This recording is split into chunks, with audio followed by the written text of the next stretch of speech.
عليكم ورحمة الله تعالى وبركاته. أرحب بالجميع في هذه الحصة. مرحبا بكم في قناة باك أون بوش. إن شاء الله في هذه الحصة سأقدم لكم تمرينا في مادة الرياضيات المستوى الأولى بكالوريوس متعلق بالدرس ديال عموميات حول الدوال أي généralité sur les fonctions. Donc vous allez voir maintenant l'exercice devant vous.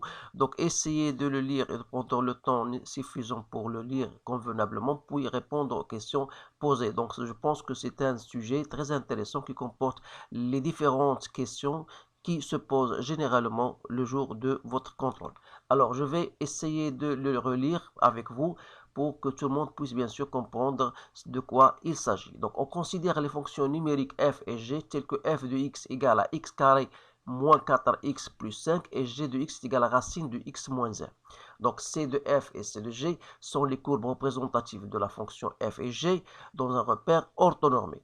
Premièrement, déterminer le domaine de f et dresser le tableau de variation de f. Déterminer le domaine de g et dresser le tableau de variation de g. Construire les deux courbes de c de f et c de g. Donc voilà, c de f et c de g. Donc déduire graphiquement que quel que soit x appartenant à 1 plus l'infini, vous avez racine de x moins 1 est inférieur ou égal à x carré moins 4x plus 5. Déterminer graphiquement g de 1, 5, c'est-à-dire l'image de cet intervalle ainsi que l'image de ce domaine-là. On considère la fonction numérique, cette fois-ci h, définie par h de x égale à f rang g de x. Voilà. Donc, déterminer le domaine de h, calculer h de x pour tout x appartenant à 1 plus l'infini, étudier les variations de h sur chacun des intervalles 1, 5 et 5 plus l'infini, dresser le tableau de variation de h et déduire que quel que soit x appartenant à 1 plus l'infini, vous avez x plus 3 moins 4 fois racine de x moins 1 est supérieur ou égal à 0. On considère la fonction numérique u définie par u de x est égal à g rang g. Donc g rang g de x. Alors déterminer le domaine bien sûr de u, domaine de définition de la fonction u. Voilà les questions. Donc je vais passer directement à la résolution de ces exercices-là, de ces questions-là. Donc en passant toujours par la première question, déterminer le domaine de la fonction f. Donc vous remarquez bien sûr que la fonction en question est une fonction polynomiale. Donc f est une fonction polynôme ou bien polynomiale. Donc le domaine de définition de f, c'est tout à fait R, donc que je peux l'écrire sous forme d'intervalle. Donc voilà, aucun problème. Pour la fonction g, donc avant de passer à la fonction g, je dois dresser le tableau de variation. Alors là, pour dresser le tableau de variation, je vais faire un rappel. Toute fonction de type ax carré plus bx plus c. Donc cette fonction-là, vous devez trouver le sommet. Donc il a un sommet, c'est une fonction de type parabole, de sommet de coefficient alpha et bêta, tel que alpha égale à moins b sur 2a, et vous avez bêta n'est autre que l'image de alpha. Donc si j'applique ces expressions-là pour notre fonction, j'aurai alpha égale à moins b, c'est-à-dire C4, sur 2a, c'est-à-dire sur 2, donc ça me donne 2, et vous aurez bêta, c'est f de alpha, c'est-à-dire f de 2. Donc c est égal à 1, d'où votre tableau de variation pour la fonction f. Donc vous avez x, vous avez moins l'infini 2 plus l'infini. Donc, pardon, ici je ne parle, donc c'est pas la peine. Donc je vais écrire f de x. Alors, puisque la a est égale à 1, donc il est positif, j'aurai le type de mon tableau de cette forme-là. Donc avec f de 2 est égal à 1. Donc voilà votre tableau de variation. Donc, en ce qui concerne la fonction g est de type racine de ax plus b, donc ou bien de x plus a. Donc, c'est très simple. Dans votre cours, vous le savez, pour que le domaine de g, c'est quoi? C'est l'ensemble des x qui appartient à R, tel que ce qui est à l'intérieur de racine doit être supérieur ou égal à 0, c'est-à-dire x doit être supérieur à 1. Donc voilà votre domaine de définition ainsi que votre tableau de variation. Donc x, et vous avez g de x. Donc voilà, donc il est une fonction croissante, donc avec g de 1 est égal à 0. Donc voilà. Maintenant, pour la question qui suit, c'était de construire, pardon.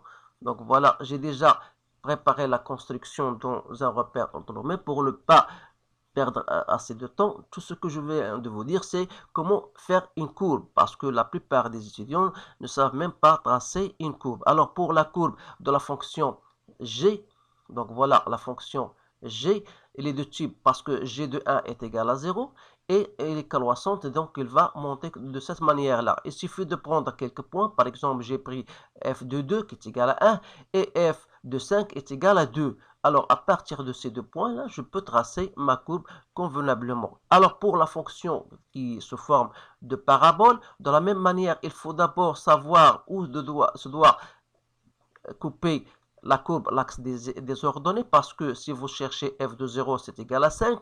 Et comment vous avez le sommet qu'on a déjà traité avec vous. Le sommet, c'était de points de coordonnées 2 et 1. Alors là, à partir de ce point-là, je peux même aller chercher f de 1 qui est égal à 2 et f de d'autres points pour trouver la symétrie. Donc, je peux trouver f de 4 est égal à f de 5 est égal à 5. Et donc, voilà, je peux tracer ma courbe comme il le faut, en choisissant bien sûr en remarquant que que l'axe passant par 2 est un axe de symétrie. Voilà.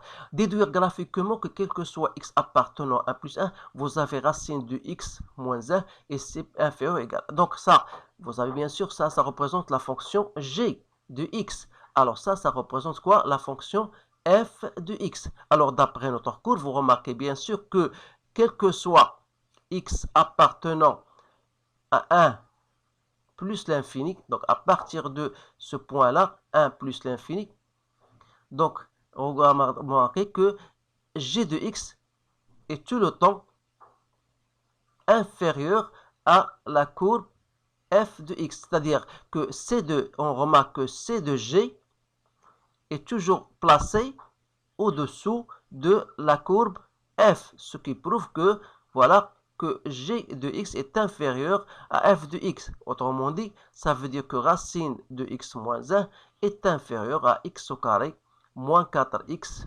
plus 5.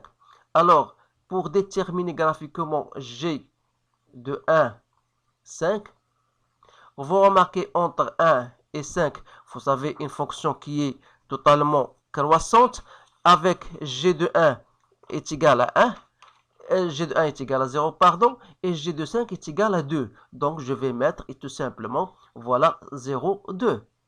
Alors que g de 5 plus l'infini, donc g de 5, ça ne changera pas, c'est toujours égal à 2. Et puisque la fonction est croissante, donc ça tend vers plus l'infini. Donc voilà comment on fait pour retrouver les images de certains intervalles. Maintenant, on considère une autre fonction h de x égale. Donc h de x égale f rangé. Détermine le domaine de h. Donc d'après notre définition dans le cours, on sait que le domaine de h, c'est un domaine de la fonction composée. Alors, c'est l'ensemble des x qui appartient normalement à R, tel que x appartient à un domaine de G, et G de x doit appartenir au domaine de F. Autrement dit, qui dit x appartient au domaine de G, ça veut dire que x doit être supérieur ou égal à 1. Et racine de x moins 1 qui est g de x, et doit appartenir à un domaine de F. Au domaine de F, c'est R. Alors, l'intersection entre ces deux conditions-là va nous permettre de conclure que le domaine de H, c'est tout simplement 1 plus l'infini. Voilà. Pour la question B, calculer H de x. Donc, H de x, c'est quoi? C'est f g de x. Comme f de x est égal à x au carré, donc je remplace gx, le tout au carré, moins 4 fois gx, plus 5. Donc, je vais remplacer. Donc, c'est x moins 1 moins 4 racine de x moins 1 plus 5. Ça me donne x plus 4 moins 4 racine de x moins 1. Donc, voilà h de x. Donc, c'est étudier les variations de h sur l'intervalle 1, 5. Puis sur 5 plus l'infini. Alors là, sur 1, 5, il suffit de même calculer g de 1 sur 5. Donc on a déjà calculé cela. Donc c'est t égale à 0,2. Et on a comment la fonction g, elle est croissante. Elle est croissante sur 1 et 5. Et vous avez f est décroissante sur g de 1,5, c'était 0,2, donc elle est décroissante sur 0,2. Et vous avez une fonction qui est croissante sur 1,5, ça veut dire tout simplement que la fonction h, ça va nous permettre de dire que h, puisque la monotonie est tout à fait différente, donc ça veut dire que h sera décroissante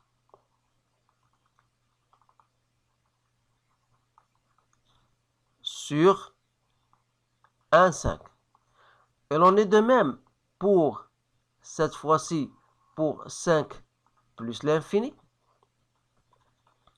Vous remarquez que si je calcule g de 5 plus l'infini qu'on a déjà calculé, c'était 2 plus l'infini. Je remarque que g, elle est croissante sur 2 plus l'infini.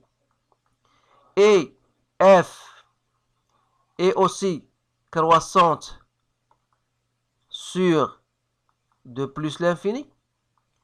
Alors, ça veut dire donc que h est croissante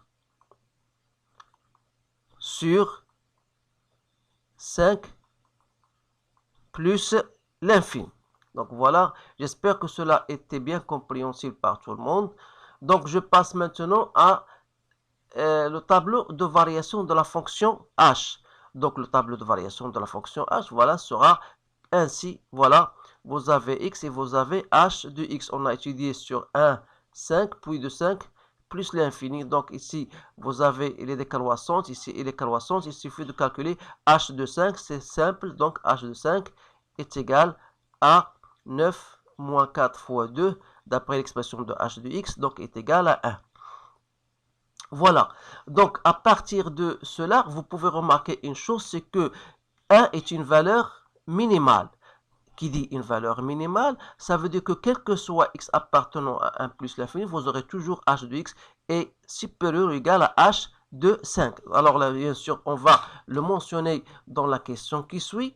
Donc, on considère la fonction, pardon, ici, parce qu'on vous demande en déduire, donc je vais l'écrire ici. Donc, quel que soit x appartenant à 1 plus l'infini, je remarque que h de x est tout le temps supérieur ou égal à h de 5. Pourquoi? Parce que vous remarquez que 1 est une valeur, 5 est une valeur minimale. Donc, ça veut dire que h de x est supérieur à quoi? H de 5 étant égal à 1, donc h de x est supérieur ou égal à 1. Ce qui prouve que, alors, à l'expression de h de x, c'est quoi? C'est x plus 4 moins 4 racine de x moins 1 est supérieur à 1. C'est-à-dire quoi? C'est-à-dire que x plus 3 moins 4 racine de x moins 1 est supérieur ou égal à 0. Et bien sûr, c'était bien l'expression voulue montrer. Voilà. Donc, il nous reste maintenant, je pense, la dernière question. On considère une fonction u du x, cette fois-ci, u du x égale. U du x égale g rang g de x. Alors, déterminer le domaine de u. Alors, le domaine de u, c'est quoi? C'est l'ensemble des x qui appartient au domaine de g. Et g de x appartient au domaine de g. Bien sûr, vous pouvez ajouter x appartenant à R. Donc, c'est-à-dire que x ici supérieur ou égal à 1.